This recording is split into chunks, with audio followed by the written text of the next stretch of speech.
I'm marking that spot. I'll come back to that after I get finished with. Hold on a second. I've got to put this telephone on the air and say, hi, you're on KNYOLP Fort Bragg. How can I help you? Hello, is this the Mendocino County Lost and Found?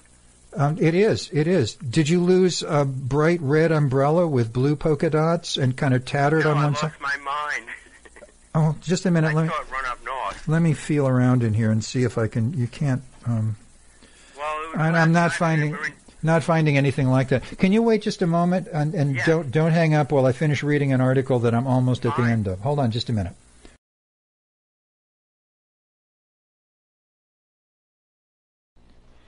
Okay, and with that done and out of the way, you're obviously Ezekiel Kralin.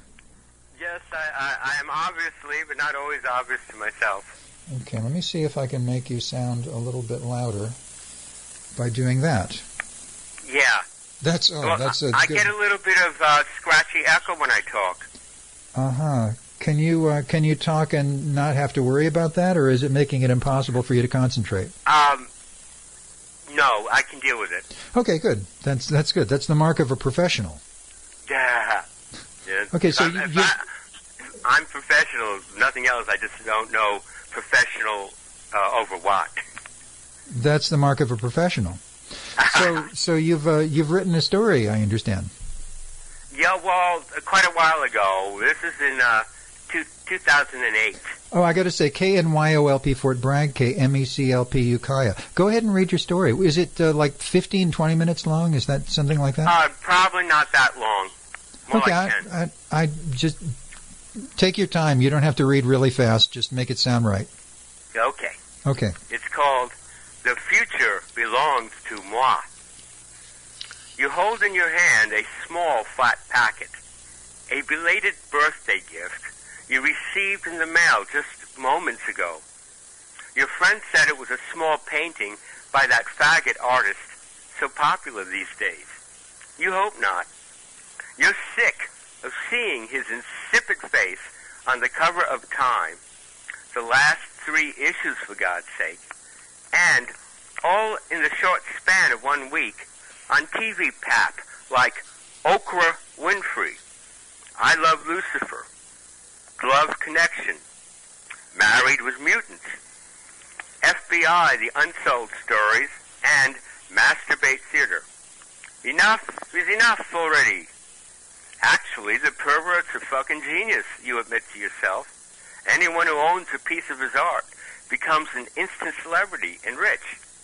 Not by selling the painting, but by charging admission to view it.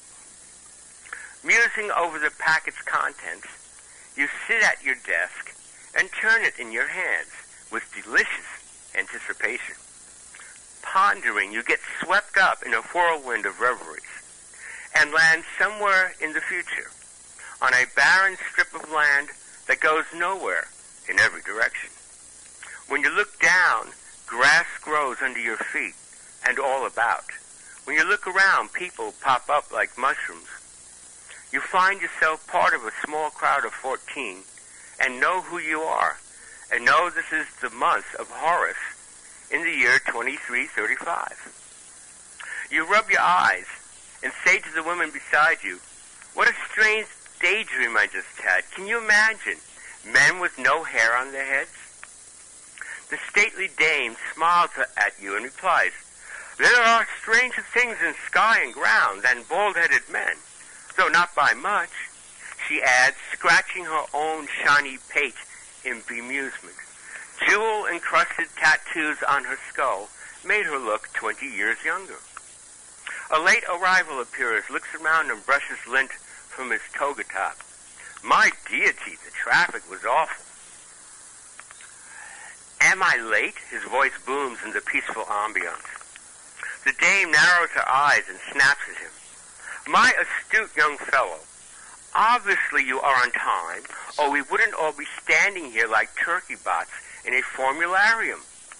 She withdraws a cylinder of Demos from her sleeve and with it taps him on the shoulder. Besides, I can hardly bear. A sharp electric crack breaks the conversation. Then all is silent for a few expectant moments.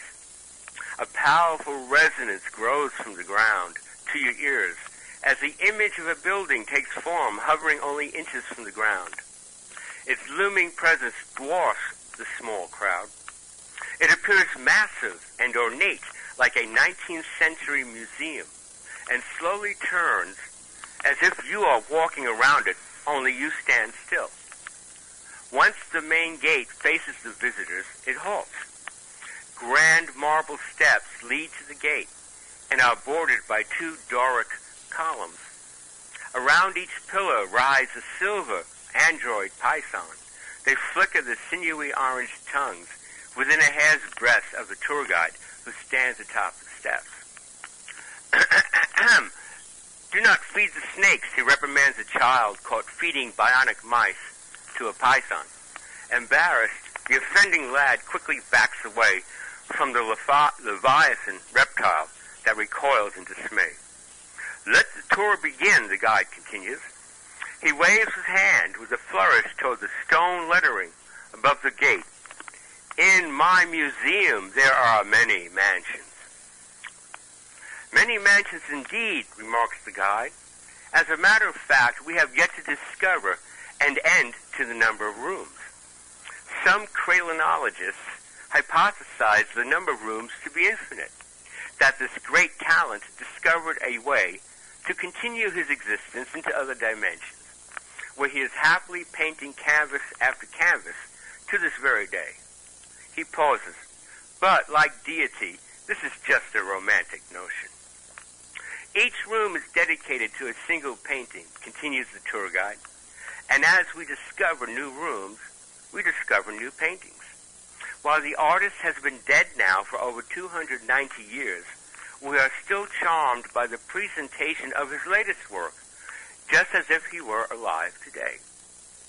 But when will he be undead? Interrupts a visitor, obviously a devotee by the anxious tone in her voice, by those subtle but distinct random scarifications of the body that must always remain exposed to the air and the light of truth, and by the 12 Siamese cloned androgynous consorts who perpetually tend to the cleanliness of her suppurating wounds.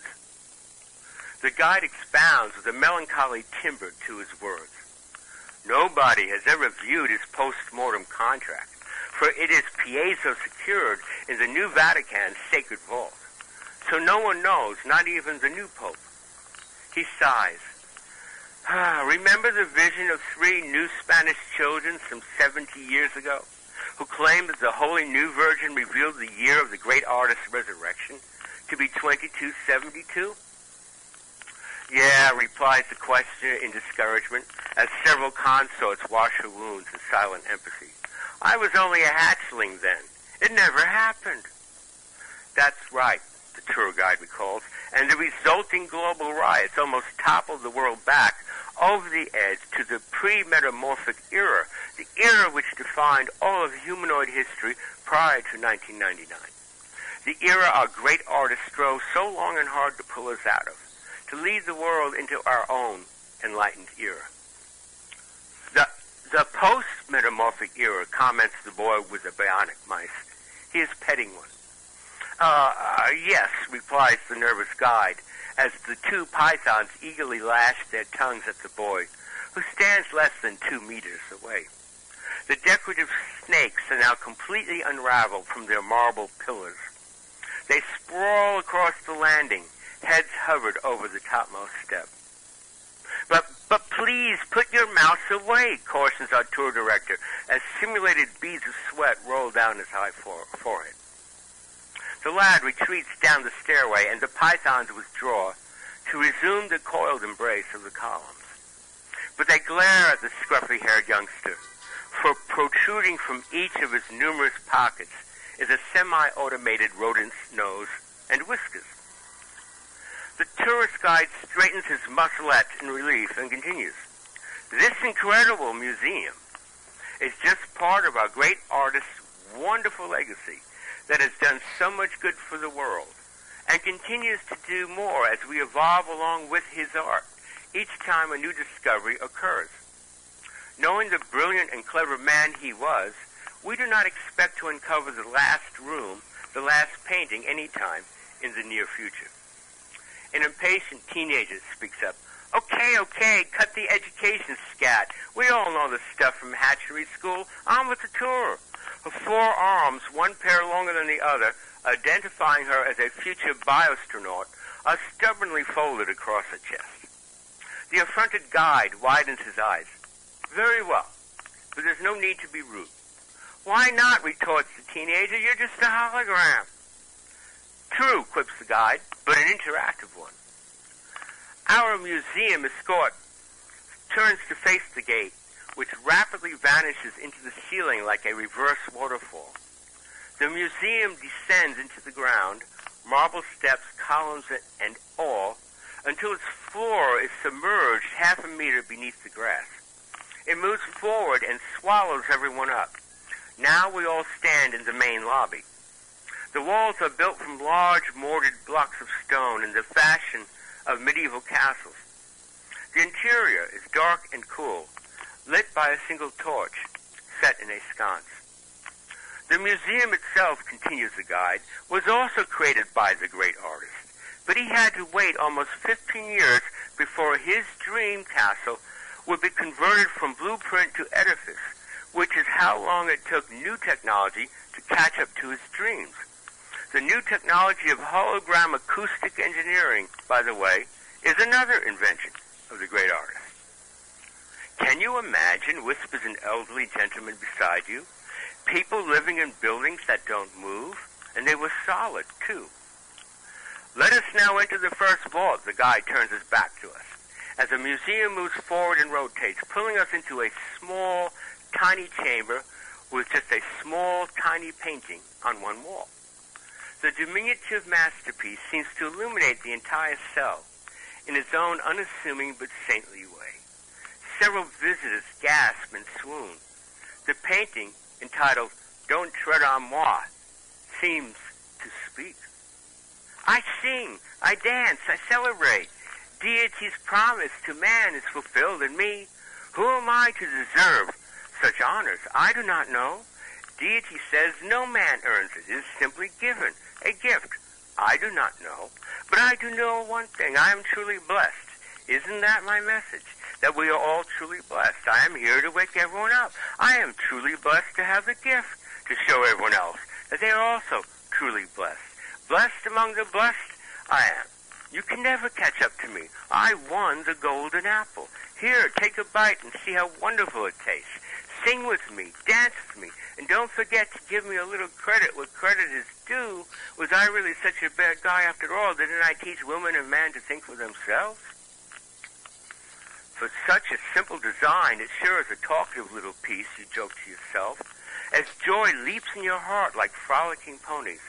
He should have named it Yakety Yak, you think, and start chuckling, for you suddenly realize you are conversing, laughing, along with the picture. You are joking with the snake. There is laughter all around you. The tour guide wipes tears of joy from his eyes and composes himself.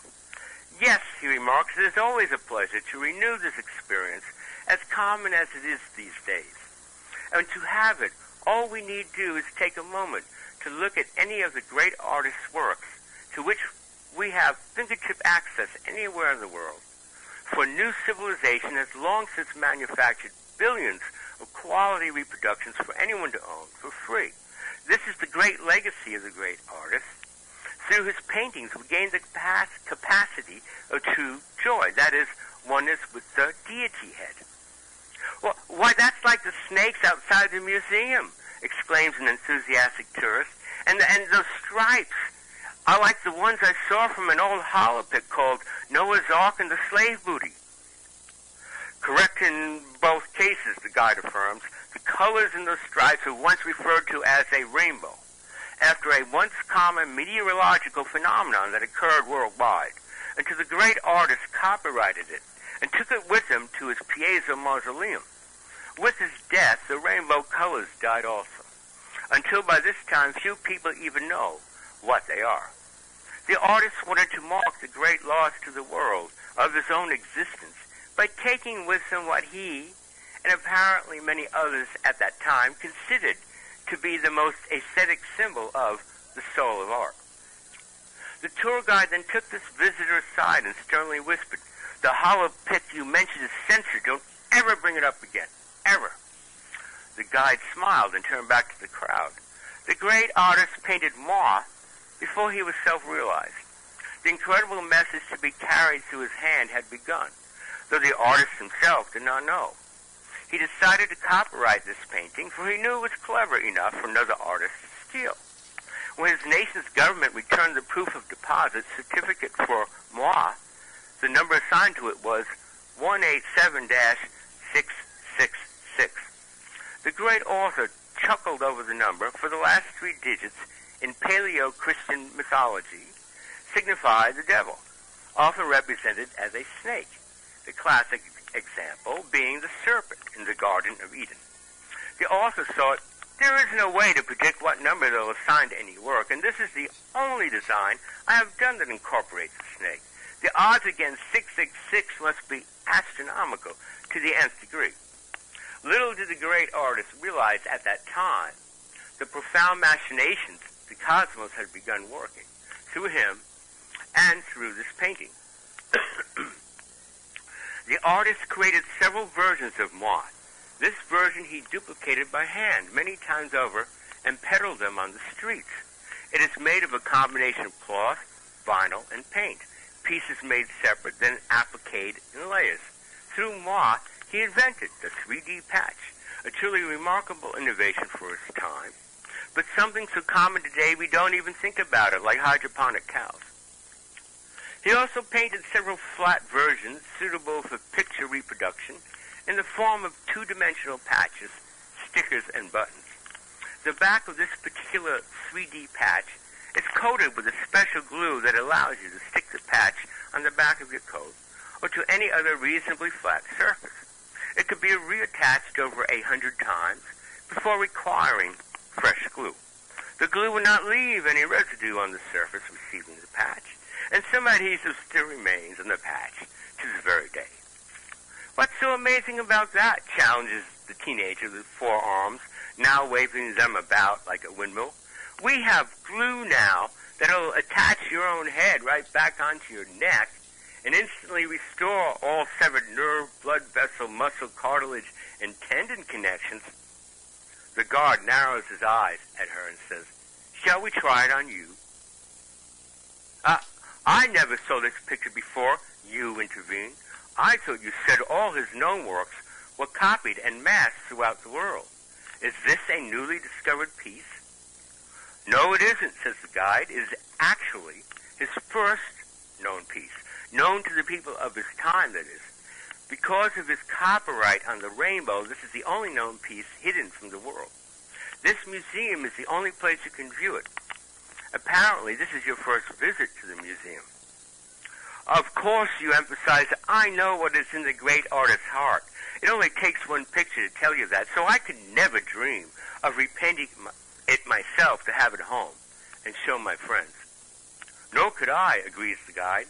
Nor could I, chirps a chorus of voices from the crowd. Nor could I. Let's move on, the guide commands, and vault number 1 is suddenly plunged into darkness. When you can see again, you're once more sitting at your desk, still turning the birthday package in your hand, and it is still unopened. Fini. Okay, this time I'm going to remember to turn my microphone back on again and not do it like I did the last 2 times. Uh-huh. That was interesting. I was thinking of the part in Blade Runner where he says, "Is that a real snake?" And she says, "You kidding? Would I be working in a dump like this if I could afford a real snake?" Well, I know for sure that no influence had to do with Blade Runner, but the influence had to do with, the sci-fi stories at large. How long ago did you write that? What? How long ago did you write that? Well, it says up here 2008, but I think I had republished it under the blog. I think I have a feel. No, I have a feeling it's more like 2002. Have you written any science fiction stories lately? Are you working on stories like that now? Let me think here. No, but I have some ideas for some. I have started the idea of gay reptilians. In other words, turn the reptilians from nasty people, nasty beings, to benevolent, and make them gay. And Larkin is like the starship commander of the Starfleet around Earth. And I've been developing it. Every now and then I throw in another piece, which eventually I guess are going to be chapters. Lots of fun about gay reptilians. And the thing is, they are like the first civilization anywhere in the universe from the Andromeda Galaxy. So they went out and started terraforming suitable planets, including Earth. And they leave behind a huge number of their kind to oversee the whole planet, because they know how to be invisible and stuff like that. And then they genetically engineer the egg to turn become the human. And when they come out of the trees and start living in caves and stuff, well, it's time for them to develop cultures. So they interfere as little as possible, but they direct them towards making them think and have culture. So they might create a vision or a dream or an actual scenario in front of them that will stimulate ideas that lead to culture. All right. So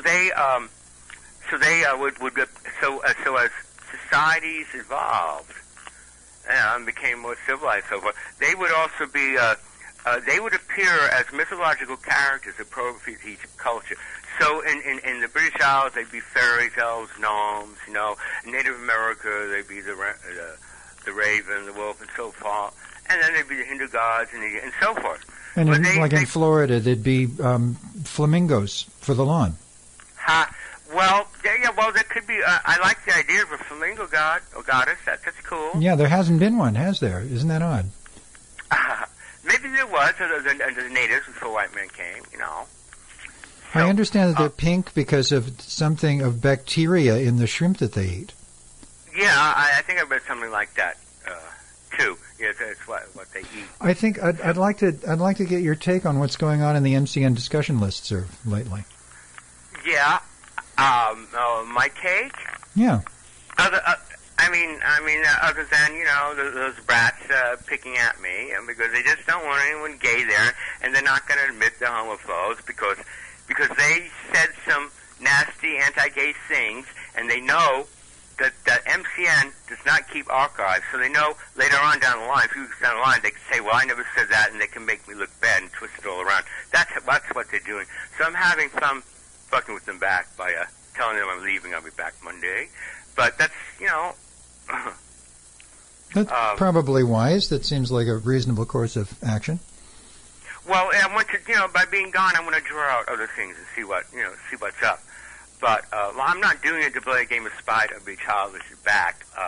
I am become very highly skilled at examining or statistically events of homophobia and dealing with it online and so forth. But they're so dumb. It's like they have no idea how dumb they are. That's generally the way. Isn't that always the way? They don't know that, and dumb people tend to think they're smarter than others, and they think they're getting away with something, and you can see right through. The problem with stupid people, son, is they think that everybody is stupid. And that's from a science fiction story that I recall. Yeah, and I only think most people are, so I'm fine. So there, you're a little bit better off. That's as long as you're going to compare yourself to others, you might as well come out on top. Right, exactly. Well, that's my plan. Okay, thank you for calling. Ezekiel Kralin, you wanted gay-bible.com, is that... No, it's not .com, it's .org. Gay-bible.org. Think of orgasm, org for short. Org for, yeah, okay, I got it. I'm never going to forget that again, a mnemonic like that. Okay, right. Good night. I'll talk to you in a couple of weeks if you decide to call again, and if you send me something to read, I'll read it next week. Fantastic. Thank you. Okay, thank you. Bye-bye.